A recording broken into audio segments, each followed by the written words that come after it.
तर नमस्कार मित्रांनो, मी आहे तुमचा मित्र एनालिटिक्स मित्र आणि तुमचं स्वागत करतो आपल्या YouTube चॅनलवर. जर तुम्ही एक्सेल वापरत असाल, तर तुम्ही नक्कीच VLOOKUP बद्दल ऐकलं सुद्धा असेल. पण एक्सेलचा एक नवीन फॉर्म्युला आहे, जो VLOOKUP पेक्षा जास्त स्मार्ट आहे. तो म्हणजे XLOOKUP. तर आजच्या व्हिडिओमध्ये आपण तोच पाहणार आहोत, ज्यामध्ये म्हणजे तेच पाहणार आहोत, ज्यामध्ये आपण कंपॅरिझन करणार आहोत VLOOKUP व्हर्सेस XLOOKUP, ज्याने तुम्हाला फॉर्म्युला बेटर समजेल आणि कधी कुठला वापरायचा ते सुद्धा समजेल. तर VLOOKUP बद्दल आपण जाणून घेऊया सर्वप्रथम. तर VLOOKUP काय करतो? तर VLOOKUP वापरून आपण एका कॉलम मधला डेटा म्हणजे जर तुम्हाला ऑर्डर आयडी मधला डेटा काढायचा आहे. म्हणजे ऑर्डर आयडीचा डेटा तुमच्याकडे आहे, तर तुम्हाला कोणता डेटा हवा आहे? म्हणजे तो स्पेसिफिक रो मधला डेटा. आता ऑर्डर आयडी मधला तुम्ही बोललात, माझी 1001 ऑर्डर आयडी आहे आणि मला चेक करायचं की माझं प्रोडक्ट कोणतं होतं. तर तो तुम्ही फक्त 1001चा प्रोडक्टच प्रोडक्ट नेमच म्हणजे प्रोडक्टच सर्च भेटतो. प्रोडक्टच भेटतो की काय? तुम्हाला बाकी नाही भेटणार. कस्टमरचं नाव किंवा त्याची सिटी नाही, कॅटेगरी कोणती आहे, क्वांटिटी कोणती आहे, युनिट प्राइस काय आहे किंवा टोटल काहीच नाही भेटणार त्याच्यामधून. पण जर तुम्ही एक लुकअप वापरला, तर तुम्ही ह्या ऑर्डर आयडी वरून हा पूर्ण जो डेटा आहे म्हणजे name, date, city, product name, category, quantity, unit price, total sales, payment mode, order status पर्यंत सगळाच्या सगळा डेटा मिळू शकतो. एवढा भारी आहे एक्स तर एक्स शिकायचं आहे. अजून VLOOKUP वर्सेस एक्स कंपॅरिझन करतोय, तर त्यामध्ये अजून एक तुम्हाला सांगतो. VLOOKUP काय करतो? असा जातो. म्हणजे कसा? Left to right. म्हणजे आता ऑर्डर आयडी दिली, तर तुम्हाला फक्त ह्या साइडचा डेटा भेटेल. आता जर तुम्ही कस्टमर नेम दिलं, तर तुम्हाला फक्त सिटी पासूनच्या पुढलं भेटेल. सिटी दिली, तर तुम्हाला प्रॉडक्ट नेम पासूनच्या पुढलं भेटेल. पण तसं नाही. एक्स मध्ये काय होतं? तुम्ही आता इथनं पेमेंट मोड दिला असेल. हा पेमेंट मोड आहे माझा. ह्या पेमेंट मोडवरनं तुम्ही कस्टमरचं name, order ID, order status सगळं काही काढू शकता. कसं आहे? चांगलं आहे की नाही? तर असं आहे पूर्ण डील. तर म्हणजे ही आहे दुसरं कंपॅरिझन, ज्यामध्ये आपल्याला दिसून येतं की एक्स लुकअप थोडा बेटर आहे VLOOKUP पेक्षा. तिसरा, तुम्हाला कॉलमला नंबर नाही द्यावा लागत. म्हणजे VLOOKUP मध्ये कसं कॉलमला नंबर द्यावा लागतो. आता जर तुमच्याकडे ऑर्डर आयडी आहे 1001 या ऑर्डर आयडी आहे आणि तुम्हाला कस्टमरचं नेम पाहिजे. तर हे जो कॉलम नेम काय येईल, कॉलम नंबर काय येईल?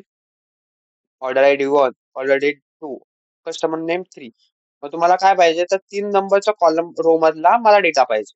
1001 चा कस्टमर नेम पाहिजे, जो 3 नंबरच्या रो मध्ये. ठीक आहे. असं 3 नंबरचा रो द्यावा लागतो. पण ह्याच्यामध्ये अजिबात असं नाहीये की तुम्हाला हे द्यायचंय, ते द्यायचं काहीही नाही. मी VLOOKUPचा फॉर्म्युला ह्यासाठी नाही तुम्हाला दाखवत कारण का मी ऑलरेडी 2 व्हिडिओमध्ये VLOOKUP शिकवलेला आहे. तुम्हाला ते आपल्या चॅनलवरती भेटून जाईल. डिस्क्रिप्शन मध्ये मी लिंक देतो. तुम्ही जाऊन चेक करा. पहिले ही व्हिडिओ बघा, एक्स लुकअप बघा आणि मग VLOOKUP वरती जा. सोपा आहे. एक्स लुकअप बघितला VLOOKUP सुद्धा इझी समजून जाईल. काही म्हणजे काहीही जड नाही. आता तुम्हाला एक्स लुकअप सांगतो. एक्स लुकअपचा फॉर्म्युला सांगतो. तर इथे सिंपल ऑर्डर आयडी आहे माझ्याकडे 1002. ठीक आहे. मला शोधायचा इकडचा पूर्ण डेटा 1002 चा पूर्ण डेटा. ते इथे येणार. इथे इज इक्वल टू टाकायचं. एक्स टाकायचं एक्स लुकअप साठी. सॉरी सॉरी ठीक आहे. इज इक्वल टू करायचं. एक्स टाकायचं. एक्स लुकअप येणार डायरेक्ट. एक्स लुकअप सिलेक्ट करायचं डबल क्लिक करून. त्यानंतर पहिले द्यायचे लुकअप व्हॅल्यू म्हणजे ज्याची व्हॅल्यू ज्याच्याबद्दल शोधायचे 1002 चा सॉरी. त्यानंतर कॉमा कॉमा देऊन तुम्हाला सिलेक्ट करायचे ही पहिले हा पूर्ण लुकअप आरे म्हणजे हा लुकअप आरे आपल्याकडे. हा हा पूर्ण सिलेक्ट करायचा. त्यानंतर हे करायचं ऑर्डर आयडी कारण का आपल्याला लुकअप काय करायचं ऑर्डर आयडी मध्ये एंटर करायचं इथे जाईल. आणि कशातून शोधायचं आहे म्हणजे रिटर्न आली काय आहे तर हा पूर्ण डेटा. ऑर्डर आयडी चा डेटा नाही घेतला यामध्ये मी बघू शकता तुम्ही ऑर्डर डेट पासूनचा पूर्ण इथपर्यंतचा डेटा घेतला. ठीक आहे तो झाला. ब्रॅकेट क्लोज करायचं. सिंपल एंटर मारायचं तुम्हाला भेटून जाईल 1002 चा पूर्ण डेटा बघू शकता. ऑर्डर आयडी दिली 1002 डेट भेटली Sneha Kulkarni city Mumbai. Bluetooth speaker इलेक्ट्रॉनिकचा डिव्हाइस आहे. Unit quantity 1, unit sale 2499. Card payment झाले डिलिव्हरी. खूप सोपं आहे. तर हा आहे एक्स लुकअप फॉर्म्युला. सिंपल आहे काही जड नाही. सेफ अँड फ्लेक्झिबल आहे VLOOKUP मध्ये. जर कॉलम चेंज झाला तर ब्रेक होतो VLOOKUP मध्ये.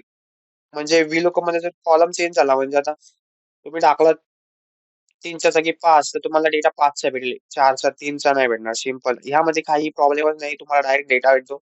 तुम्हाला कोणता डेटा पाहिजे तो वापरा, म्हणजे कोणता हवाय तो भेटून जाईल. ठीक आहे. आता सिंपल रूल लक्षात ठेवा. ओल्ड एक्सेल आहे तुमच्याकडे तर तुम्ही VLOOKUP सोबत जाऊ शकता. VLOOKUP वापरू शकता.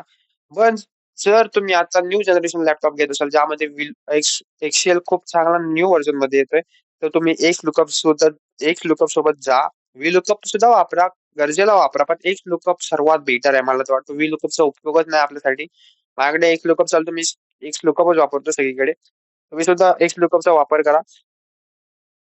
तर बिगिनर आहात, VLOOKUP शिकाल, पण स्मार्ट अॅनालिसिस करायचंय ना, एनालिटिक्स, तर तुम्हाला एक्स सुद्धा एक्स शिवाय पर्यायच नाही मित्रांनो.